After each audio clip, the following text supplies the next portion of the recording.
Hello Flickering Myth family and welcome to our channel. My name is EJ Marino, the guy on YouTube who did not like Thunderbolts that much. Yes, I seem to be in a minority for my feelings on this, but, you know, look, I didn't really like the movie, but I don't want to be just this negative Nancy. I want to come in here and be a bit more positive. I want to give constructive criticism. So besides my negative review, which you guys can see on our channel, I want to give this video a theme. I want to fix Thunderbolts. I want to see what we could do to make this movie a bit better for me, and I think a bit better for the mainstream. Because while this movie is not out to the whole big vast public yet, I don't know what the reception is going to be. I think there are some issues that are very prevalent that I think are going to come up later on with more audience reactions, and there's things about this movie that I would personally want to see to make it a bit better. So in this video, we are going to be talking about how to fix Thunderbolts.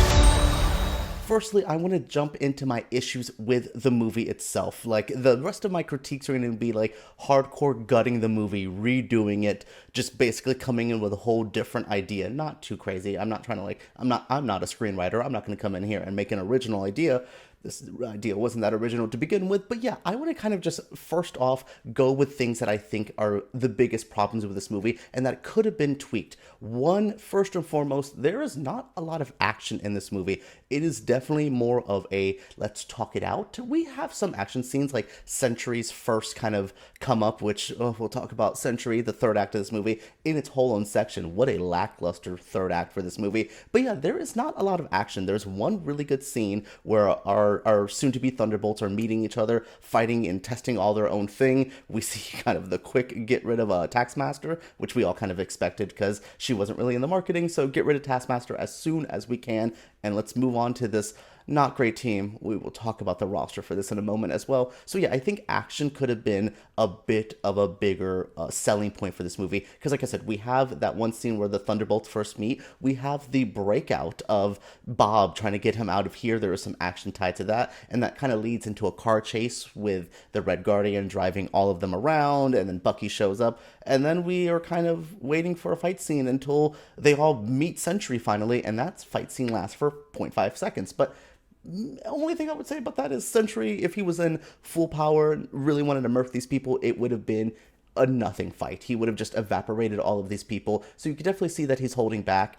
That is a power problem we're going to have with Century now, is how OP him and the Void are, because my goodness, like, the MCU very rarely has characters that are just this overpowered, this crazy, and I think that definitely hindered the third act of this movie, and I definitely think it hindered some of the action because we can only scale it so much. I would also say this movie does not have enough Bucky.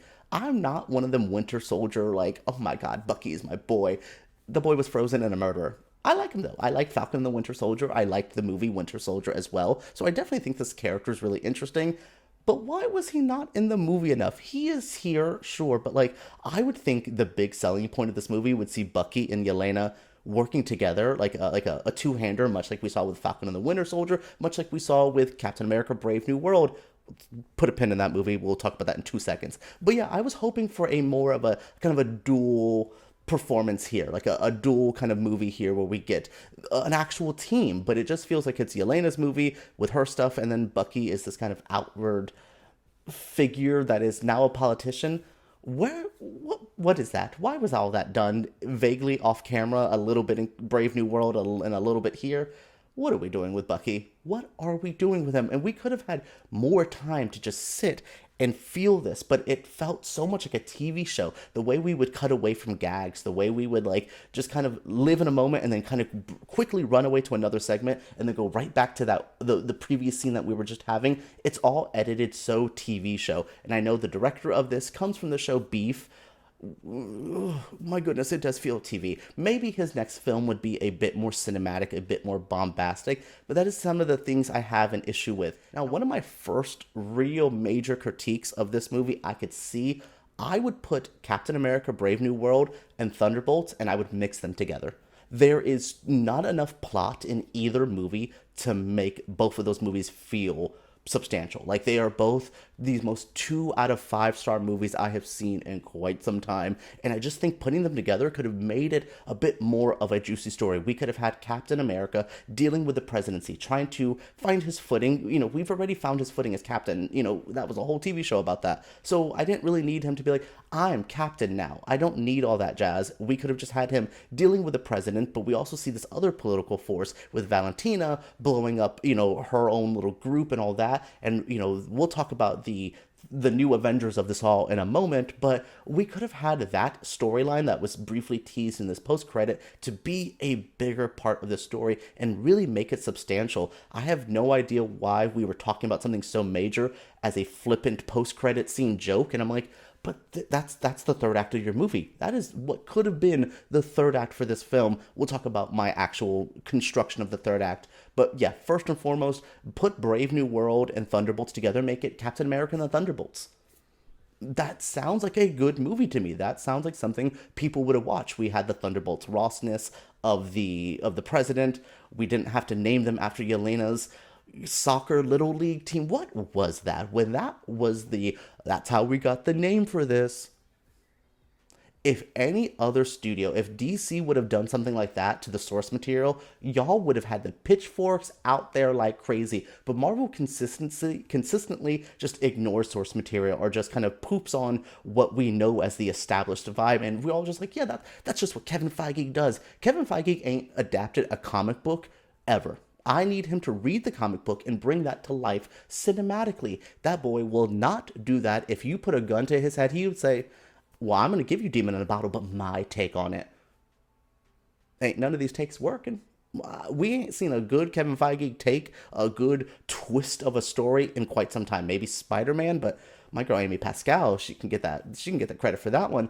Yeah, so again, I think this movie just does not have enough meat on its bones, and I didn't think Captain America had enough meat on its bones. So can we mix them together to make an actual substantial movie? Now, leaving what the movie has presented to us and just doing the tweaks of making it feel less TV, maybe a little bit more Bucky, you know what this movie really needed? And this is gutting it completely, a roster. A better team of people. Why is Ghost here from that Ant-Man movie y'all don't ever liked?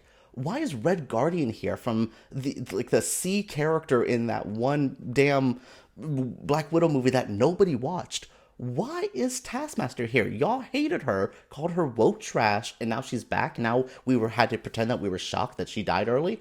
Y'all wanted that. Anyways, this team is boo-boo garbage. It really does remind me that Marvel has some of the worst B and C tier characters. They're A characters, the actual Avengers, the Guardians, people like that, they're awesome. But any of these like minor characters, like we saw with Echo, what was that show? The only one I've seen a minor character be expanded on properly and do well was Agatha All Along. That was the only time, but I don't want to see a Foggy TV show. I know he's whatever happened to him and the Daredevil stuff. I don't want to see these characters have to be forced to get a story because they're not worthwhile. There could be characters here in the Thunderbolts that could have made this better, that could have been replaced and could have made this movie more of a watch. First and foremost, get rid of people like Taskmaster, get rid of Ghost. We could replace them if you still want to do villains. Where was Elektra? Where was Baron Zemo? These are traditional Thunderbolt characters that we have had in the comics that could have been brought here that felt great. And I know Ghost and Taskmaster were in Thunderbolts teams in the past as well, but what are we doing? Why was Elektra not in this movie? Why was Baron Zemo not here? And if we're going to do an anti-hero, maybe a leader of this group, someone to kind of replace what Bucky would have been. Bucky could have still been in here, but maybe more an advisory role. Where was Hawkeye? Where was Jeremy Renner? And I know probably Jeremy Renner and Daniel Bruhl are probably like, we're past the Marvelness of it. Very Elizabeth Olsen, like, I'm done doing these superhero cape shit movies, but where were these characters that could have made this interesting? Imagine having Yelena, imagine having Bucky, imagine having US Agent, but then also having Elektra, having Baron Zemo, having Hawkeye. These are all Thunderbolt characters from the comic books that could have made this cinematic, that could have brought butts out of the seats. But are you telling me that Ghost is selling tickets to this movie? Are you telling me Wyatt Russell's US Agent is getting people from their homes to the cinema? No. Jeremy Renner could have done it, and I cannot believe I'm not a Jeremy Renner person. He could have got people out. And I know the internet loves Daniel Bruhl, and I know like his Baron Zemo was so well liked. He was great in Falcon and the Winter Soldier. Why was he not in this movie? What are we doing? Like, why are we shoving out some of the worst Marvel characters, putting them in a movie? I have to deal with Yelena and Red Guardian giving me moose and squirrel Russian accent. I will tolerate that. Yelena's great. Yelena and Bucky, no problems with them in this movie. I would even get rid of Red Guardian. He could have been killed off early. He could have been the Taskmaster for my new reworked roster. Get rid of him early. Yelena's like, oh, I've lost everybody. And then by the end of the movie, with the whole depression stuff, that could have worked. That could have been better. My goodness, this team is just so garbage, and it makes it so hard to get invested in this movie. And another big thing that could be fixed here is the third act. What was the point of Bob? What was the point of Sentry and Void?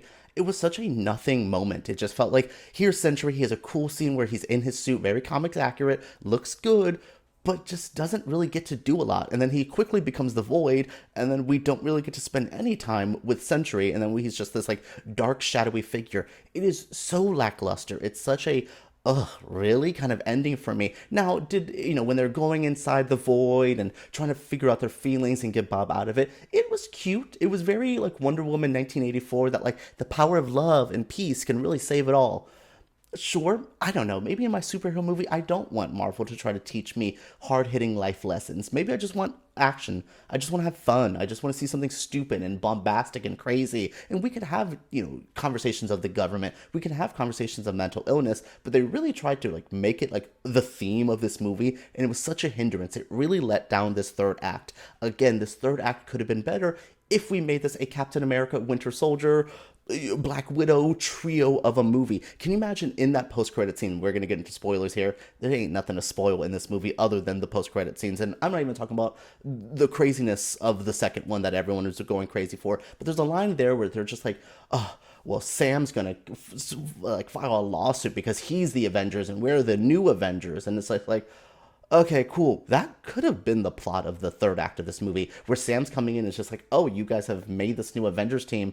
Okay, you try getting rid of Bob. Okay, y'all are the new Avengers. Handle this then. You guys can handle this. And, then they do a good job. So then that kind of starts this thing with Sam going, okay, I'm trying to build my own, Avengers team because I am Captain America, but this team's not bad. They could be the new Avengers. They could be Avengers 2.0 for me. I think there's an interesting conversation there. And then Sam could have came in and actually helped with that third act fight if we actually did a fight and not just, the Kumbaya session that was the end of this movie. So I just think, again, tweaking a lot of this, making that third act more about the new Avengers and making that the plot, and having Valentina deal with like the government and having like, I made my own Avengers. It was such a brief moment, and I don't know, we're not gonna have time to follow that up in Avengers Doomsday.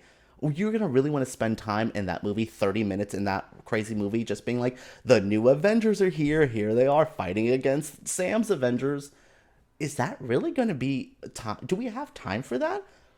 Do we? Because I don't think we do in Doomsday. So, and then that goes with, then when do we follow this up? Is there another Captain America movie? Maybe Captain America and the Thunderbolts, or Captain America and the New Avengers is the next Captain movie. Maybe, but I don't see it like in the grand scheme of where we're going with Marvel. I just feel like the whole New Avengers gag, the whole Thunderbolts team and all that is just going to be thrown away after Doomsday. I truly feel like most of them are going to be killed in that movie and not coming back. And there ain't going to be no reverse snap happening here. So I'm just intrigued by why they went with this choice. When will it be followed up, and was it worthwhile? We could have introduced it and followed it up within the same movie, but they threw it in a post-credit gag just before we have a bigger gag in that thing, which was truly the talking point that everyone's like, oh, these characters are here. And I'm like, well, baby, their movie is like in 4 months. Like, yeah, of course they're going to be teased. Like, anyways, so I'm just like, I think this third act, I think this whole movie could have been really reconstructed and been a better movie. It could have saved Captain America Brave New World. It could potentially save Thunderbolts. Though, the reviews for this are fairly positive, so I may be in the minority. Maybe my fixes aren't even needed, but I know there's going to be a couple of you that hear that Captain America Thunderbolts tie-in and go, that's a better idea. That's a solid idea. So this video is for you guys. You weirdos who thought this movie just could have been better, could have been leveled up. these are my ideas for y'all, and I hope you enjoyed them. All right, everyone, that is it for my spoilery look at Thunderbolts asterisk, because, yeah, they have a new name, they have all that. I wanted to fix this movie. I wanted to like it. I really like Florence Pugh. I think David Harper's cool. I love watching some Sebastian Stan do anything. So there was enough to get me in the movie. I was going to skip this completely and just go, I'll wait for Fantastic Four. But I was intrigued, and then watching it, I'm like, the wasted potential, the what could have been just drove me wild. I try to live in the moment and enjoy from what they gave me, but you could just see all of the holes, all of the pieces that are missing that I easily filled in here that could have made this better. My goodness, what did you all think of my breakdown? Do you think I fixed Thunderbolts with my ideas of a better roster, a stronger third act, and a less TV feel? Could have made this movie, I think, an even better choice. What did you think of my review? What do you guys think of this idea? What do you guys think of Thunderbolts asterisk? Do you like it? Do you hate it? What are your thoughts? Share them down below. Make sure you guys subscribe to Flickering Myth for more videos like this, and give us a thumbs up if you did enjoy, because YouTube takes those way too seriously. Alright guys, let's talk about Thunderbolts, the new Avengers, and all of this jazz right down below.